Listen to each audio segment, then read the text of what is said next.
Assalamualaikum warahmatullahi wabarakatuh. Halo, hai, selamat sore Tribuners. Bagaimana kabar Anda semua di hari ini? Kamis 17 Desember 2020. Semoga Anda dalam keadaan sehat walafiat, sejahtera, damai, dan bahagia selalu menyertai Anda semua dimanapun Anda berada. Saya Diki Fadiarjo hadir lagi ke ruang Anda di Bincang Bola, acara yang tentunya sangat dinanti para penggemar bola. Tak terkecuali Anda yang saat ini tengah sakit, ada yang menjalani isolasi mandiri di rumah. Semoga Anda semua segera sembuh dan kembali bisa beraktivitas. Saya pun tak lupa mengingatkan, ingat pesan Ibu, 3M, kemanapun selalu kenakan masker, apalagi kalau dalam cuaca seperti ini selalu kenakan masker, jangan lupa pula mencuci tangan, lalu kalau tidak lupa bawa selalu hand sanitizer, dan jika kita beraktivitas di luar rumah, jaga jarak, jangan berkerumun. Ya, di sore hari ini cuaca di luar agak mendung, masih rintik-rintik hujan, mudah-mudahan membawa motivasi dan semangat lain ya di ruang Anda saat ini. Kali ini saya tidak sendiri, nun jauh di sana ada Mang Opik. Selamat sore Bung Taufik Ismail. Yo, selamat sore. Selamat sore. Wah, apa kabar? Sehat ya di sana ya? Iya. Mang Opik mau nyapa-nyapa dulu Tribuners, sudah lama kayaknya nggak nyapa-nyapa ya? Alhamdulillah, selamat sore Tribuners. Semoga Anda dalam keadaan sehat selalu ya. Amin. Ya, Bung Taufik Ismail ini biasanya meramaikan channel YouTube Tribun Jabar Video, dan biasanya ditemani sama Bung Tarsi ya, di ngoper. Ngobrol Persib ya? Ya. Ya, biasanya itu di hari apa ya, Bung Taufik? Besok hari Jumat ya, biasanya. Biasanya hari Jumat ngoper. Ngobrol ceritanya di apa sih? Hari Jumat. Ya.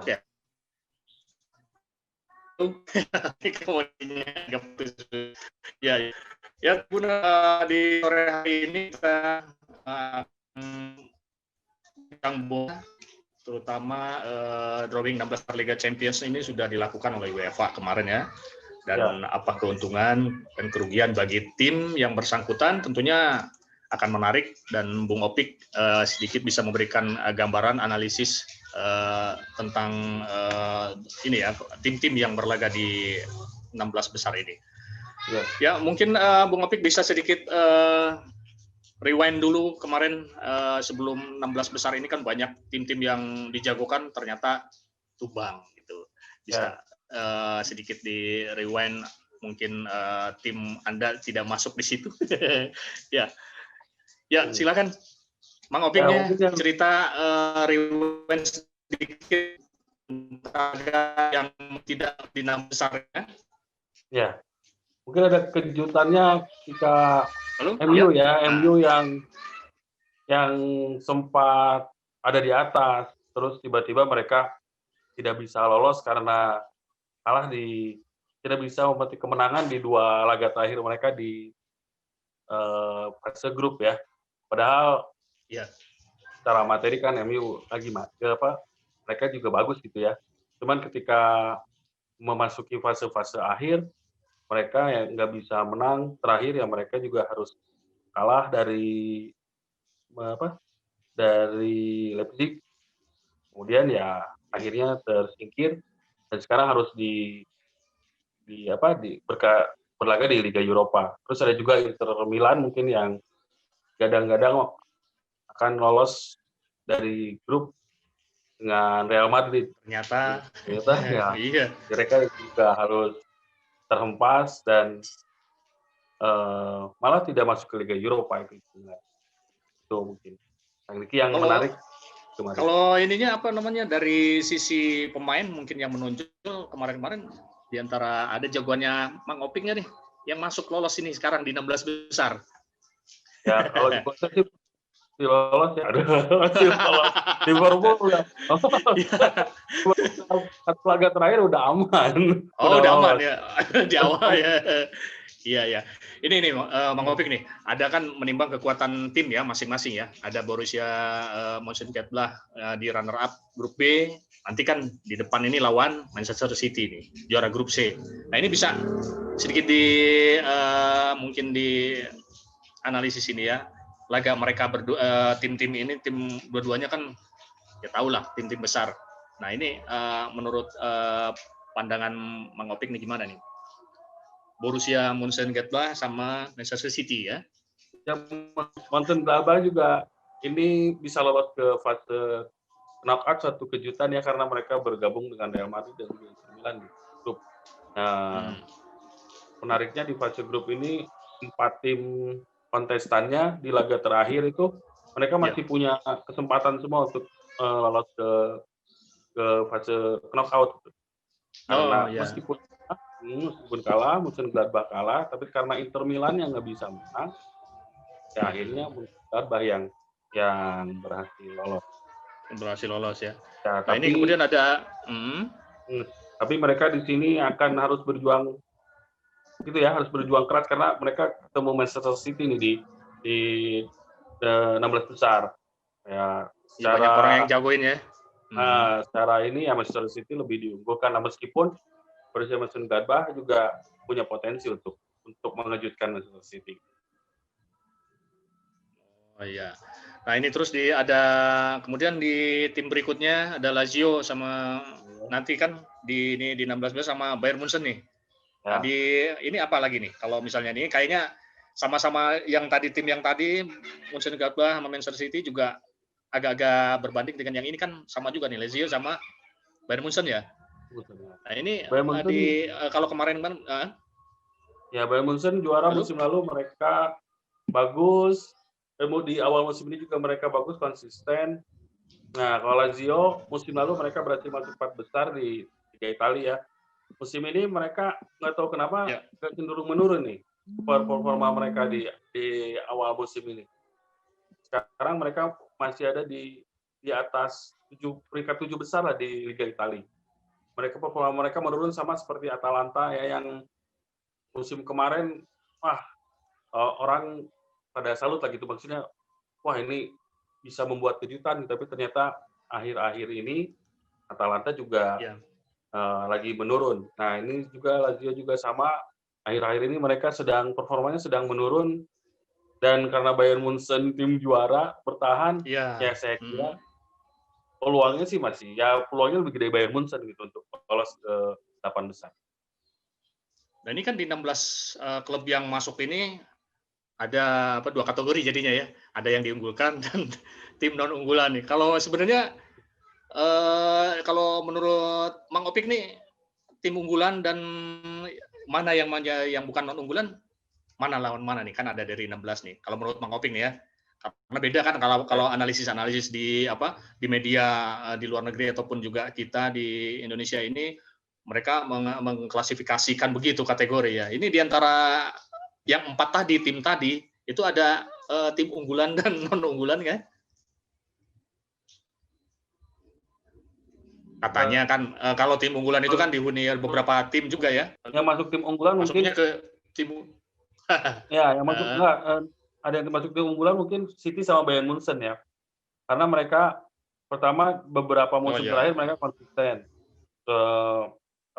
sering masuk Liga Champions dan juga lolos ke fase knockout. Sementara Lazio dan Mönchengladbach ya masih angin-anginan lah istilahnya. Mereka kadang masuk Liga Champions, kadang enggak gitu.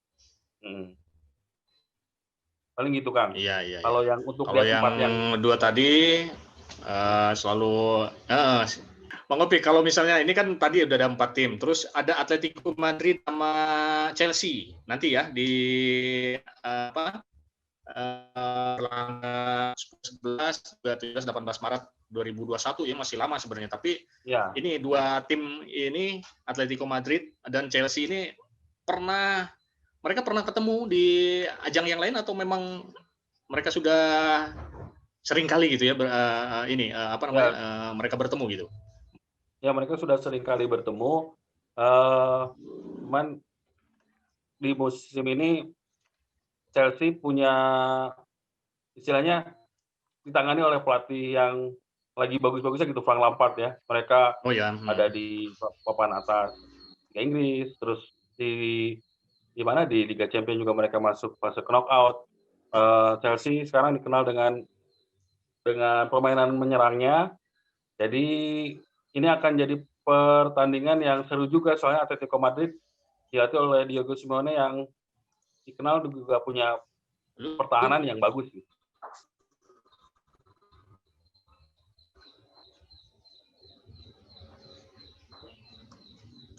Halo, Kang Diki? Iya. Ya, ini suaranya luplok, nggak apa-apa.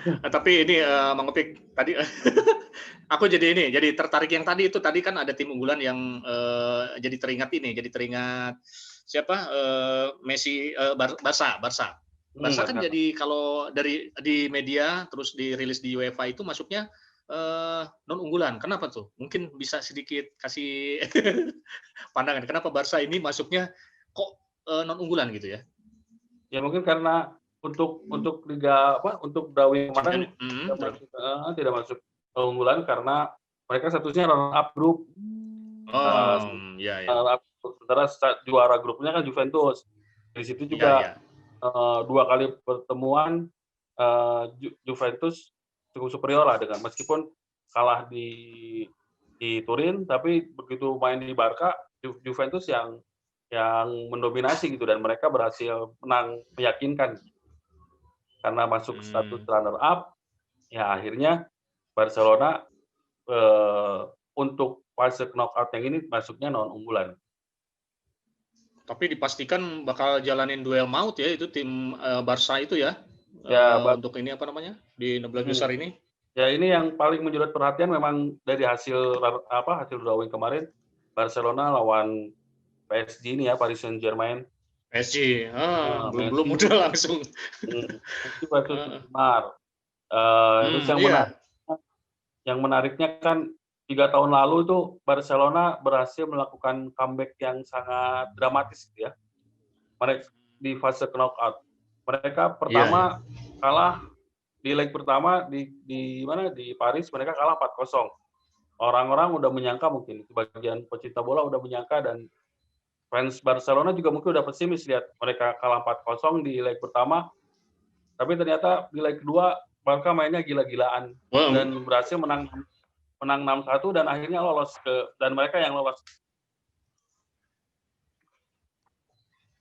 Iya, itu berarti sebenarnya ini agak-agak beban juga kalau dibilang sebagai tim yang non unggulan ya, karena masih ada pemain-pemain yang mungkin bisa berlaga lebih cantik lagi di champion ini ya. Kalau Mang Opik sendiri ini ngejagoin mana? Kalau saya karena pendukung Liverpool ya pasti Liverpool lah. Kalian sudah berubah. Kalian sudah berubah. tidak bisa ke lain hati ya.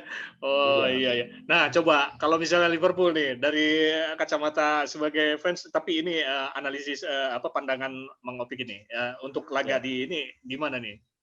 Ya, Leipzig lagi di Liga Jerman, Leipzig juga sedang bagus ya Kang. Lagi bagus ya mereka akan bertemu dengan mereka akan menjadi lawan Liverpool di pertandingan di 16 besar. Liverpool juga sekarang meskipun konsisten terus menang, tapi permainannya belum sebagus atau segarang musim kemarin ketika mendominasi Liga Inggris. Apalagi banyak pemain-pemain yang cedera. Ya mungkin kalau di bulan Januari di fase di nanti transfer window Liverpool bisa belanja pemain pemain belakang ya bisa jadi Liverpool performanya meningkat dan bisa menang lawan Leipzig. Tapi kalaupun misalnya nggak belanja ya pertandingan ini bakal seru gitu, soalnya ya Leipzig juga cukup konsisten, mereka punya pemain-pemain yang bagus dan bisa menjadi batu sandungan sebenarnya buat Liverpool kalau misalnya mereka mainnya nggak konsisten. Iya. Ini kalau tapi bisa melewati kayaknya ya kalau dari kacamata Mang Opik nih. Leipzig bisa dilewati Liverpool. Iya. Nah ini terus ada tim lain lagi yang mungkin mungkin ditunggu-tunggu juga karena ini udah masuk 16 besar, Porto dan Juve ini ya. Ya, Ini dari amatan Mang Opik nih, gimana tentang Porto dan Juve ini ya? Juventus masih tetap mengandalkan Cristiano Ronaldo musim ini. Ya, mereka Ya, CR7. juga konsisten di papan atas Liga Italia. Nah, menariknya mereka kalau lawan tim dari Portugal itu punya catatan bagus gitu ya. Jadi sepertinya Juventus yang bakal lolos ke 8 besar. Tapi ini kan jadi ingat ini apa? Mungkin masa-masa Presiden Andrea Agnelli ini, kisah apa kelamnya Leonardo Bonucci itu ya, yang berhasil apa namanya zaman-zaman kemasan ketika mungkin Juve juga sama Porto pernah berhadapan juga ya. Ya, Dan itu ya. nanti apa namanya kalau dilihat dari ya sekilas saja mungkin karena kekuatan kan kita tidak tahu secara realnya ya.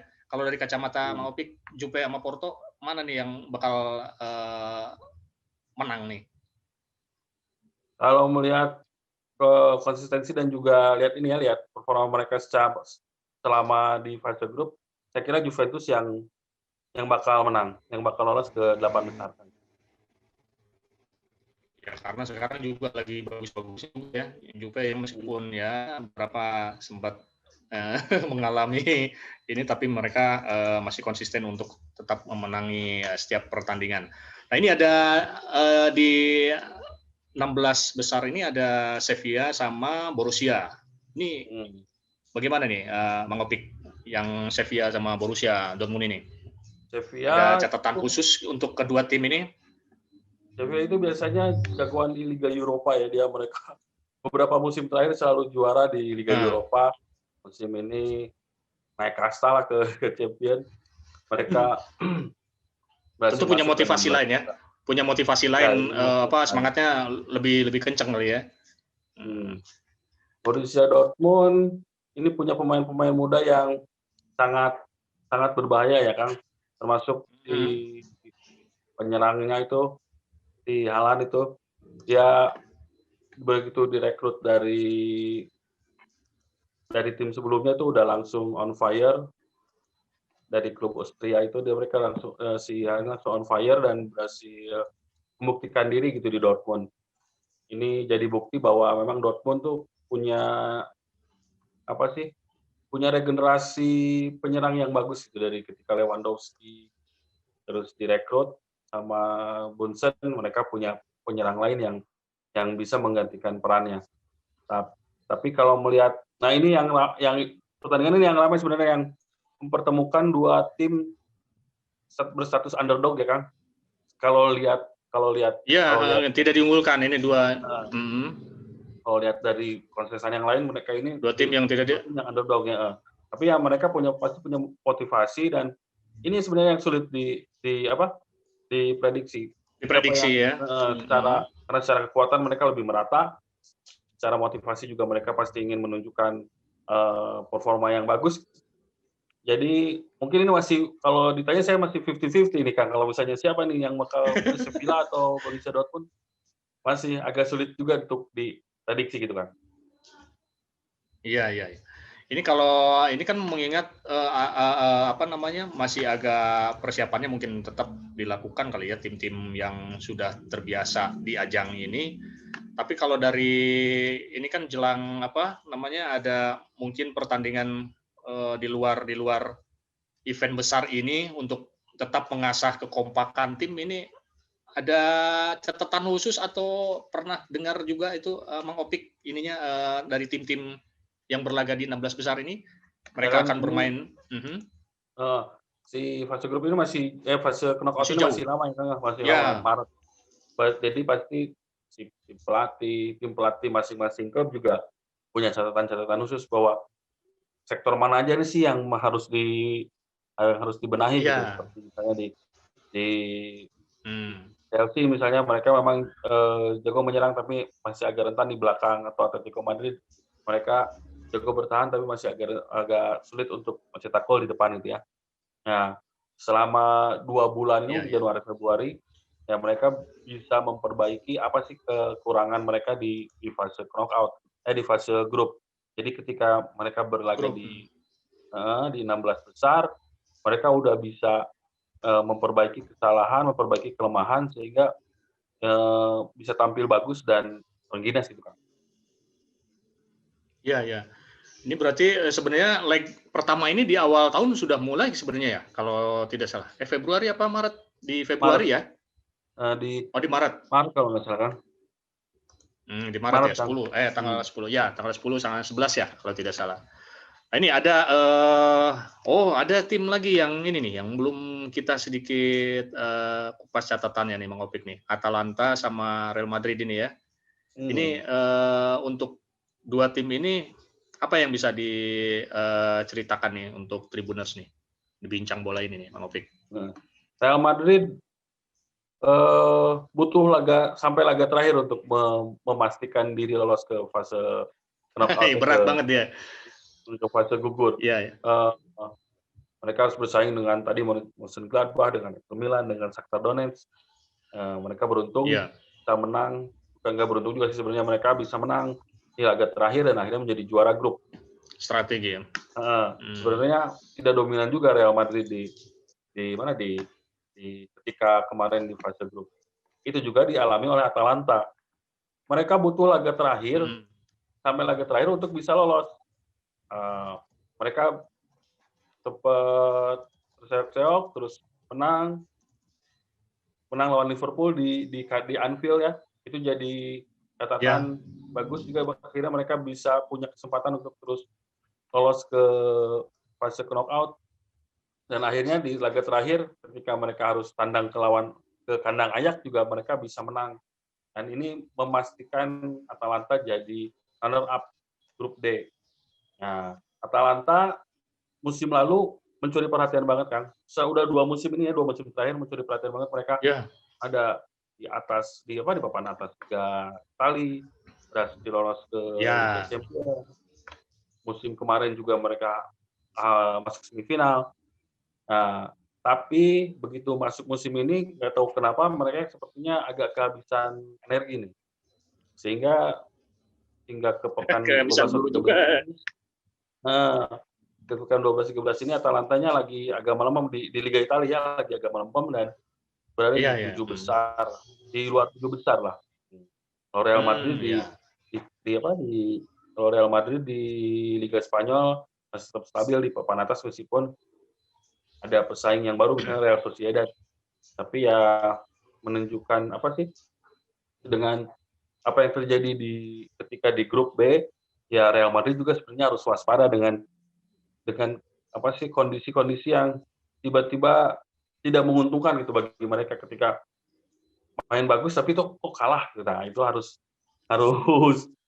bisa harus bisa dihindari gitu nanti ketika fase knockout. Soalnya kan kalau fase knockout main bagus kalah ya udah tersingkir gitu.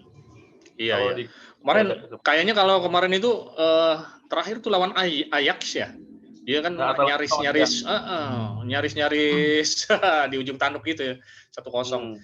Dan dalam sejarah Liga Champions ini memang Atalanta agak-agak ada sedikit catatan kalau mereka lolos ini ke fase gugur di Liga Champions ini. Ini yang kedua kali ya kalau tidak salah ya.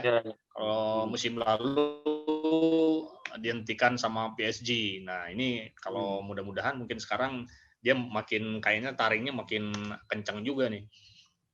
Tapi kita bisa lihat nanti gimana di Maret nanti ya, di tahun depan.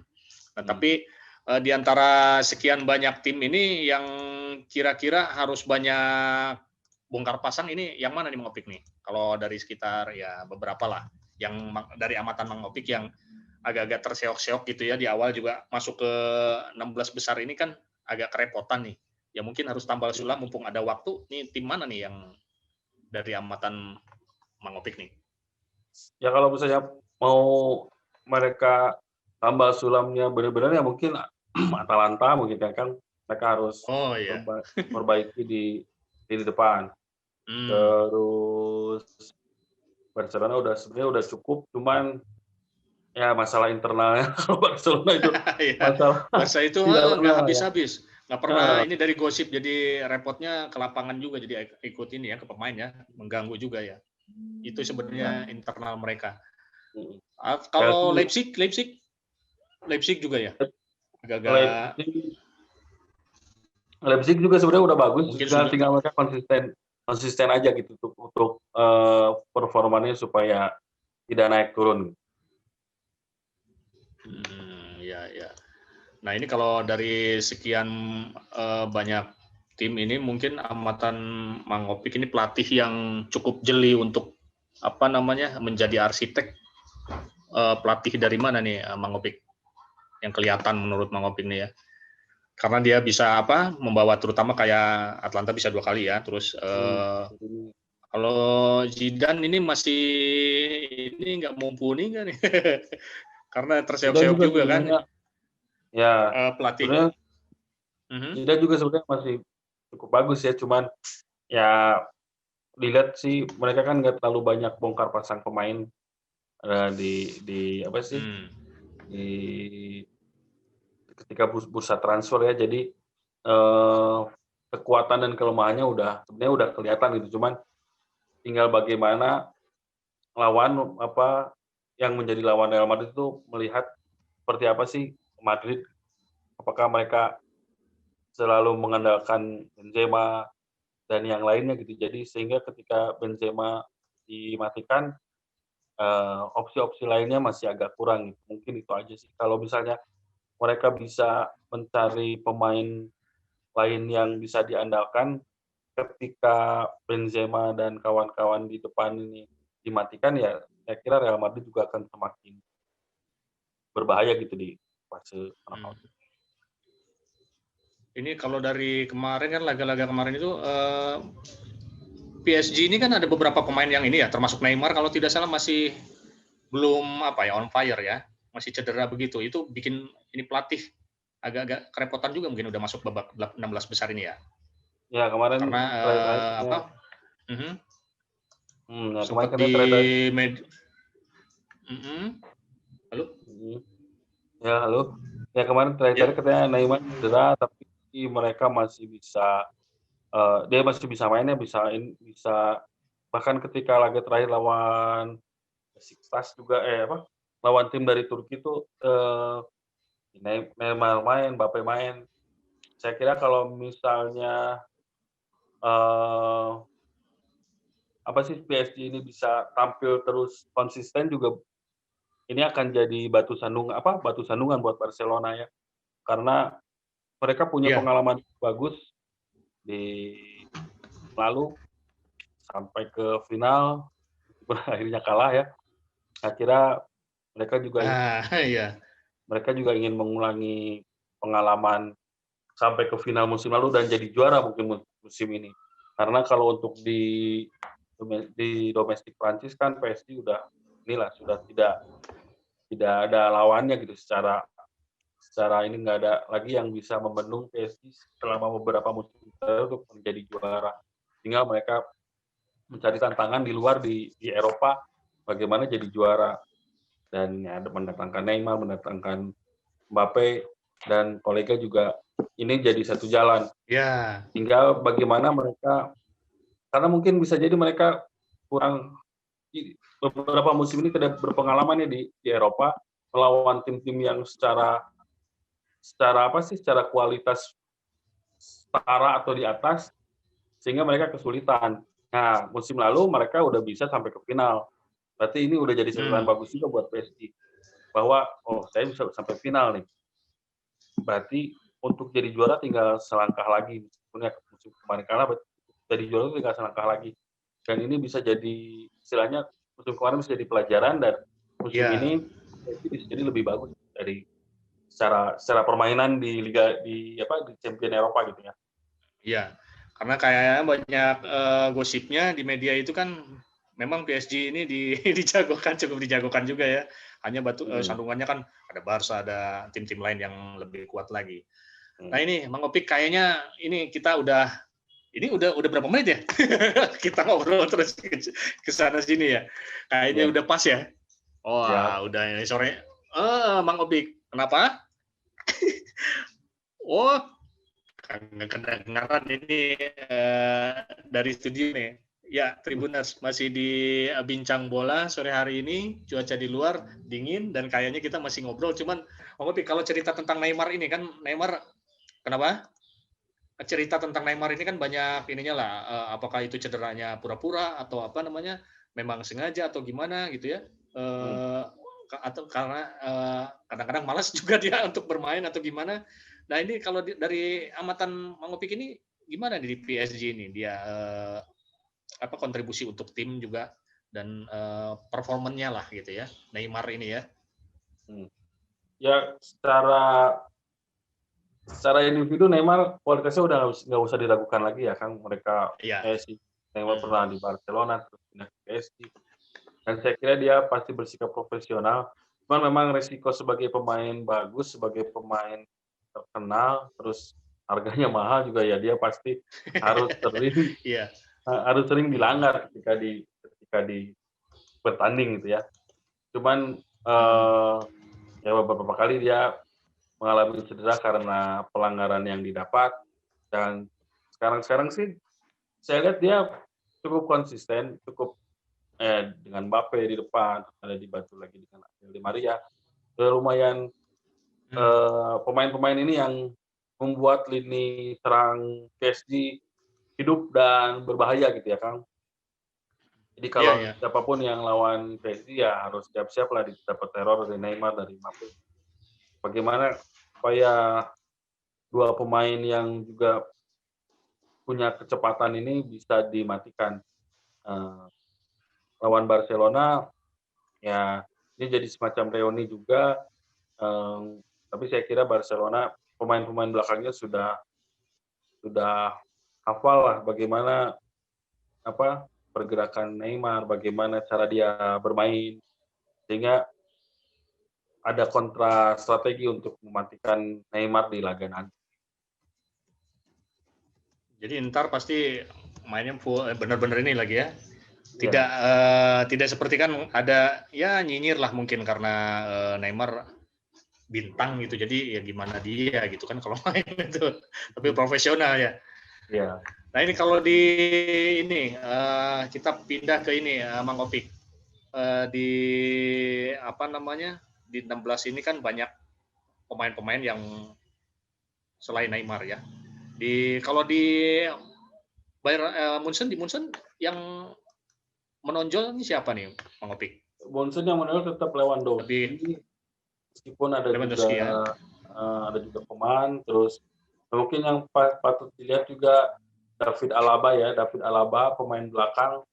Ini gosipnya kan ini musim terakhirnya di Munchen karena tidak tercapai negosiasi, tidak sampai titik temu gitu di antara mereka.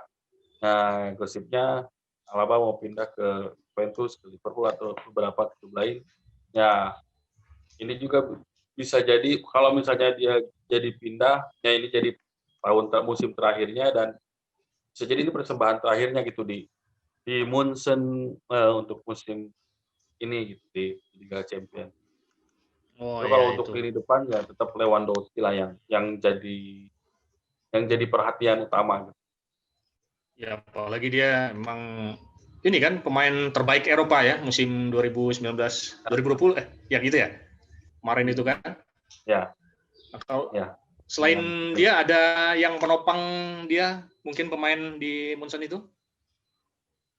Di Munchen yang ada penopangnya mungkin ya Thomas Müller ya, dia sama-sama penyerang tapi lebih banyak mengalah, dia bermain melebar ke kanan ke kiri untuk membuka ruang dan memberikan umpan untuk teman-temannya yang lain gitu, untuk Lewandowski atau juga pemain yang lain yang masuk dari lini kedua.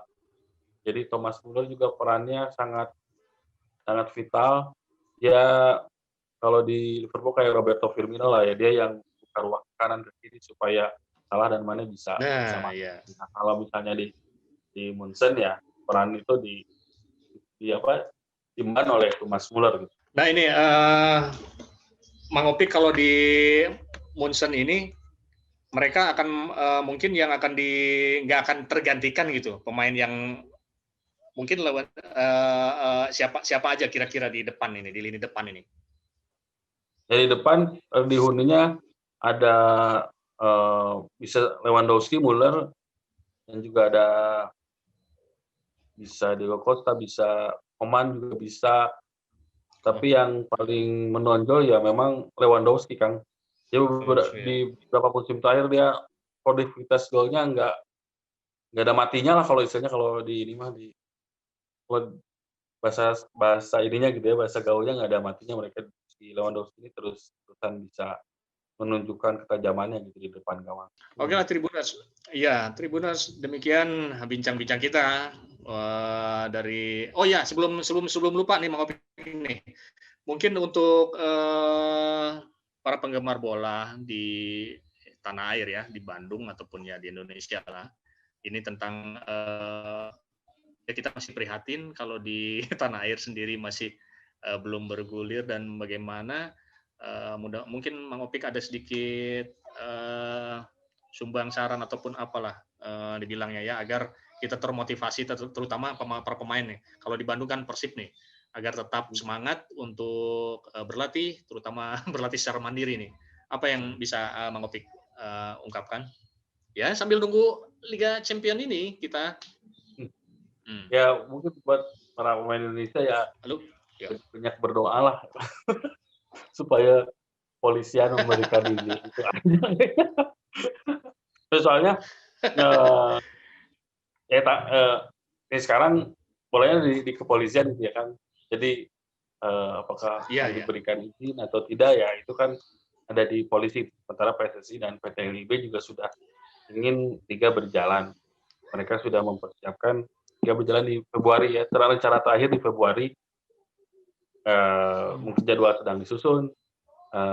Tinggal izin dari polisi kan. Jadi kalau misalnya ini ya saran buat pemain, latihan terus lah tetap ya, harus ini ya. Keduanya berdoa kan supaya izin turun dari polisi. Soalnya kan di luar saja sudah mulai bergulir, maksudnya tanpa penonton juga. Nah, kita Liga Inggris malah udah penonton kan? Udah mulai ya. Liga Inggris malah ada penonton meskipun dibatasi 2000 tidak lebih ya, tidak boleh. Emang dihitung satu persatu dihitung. Ya.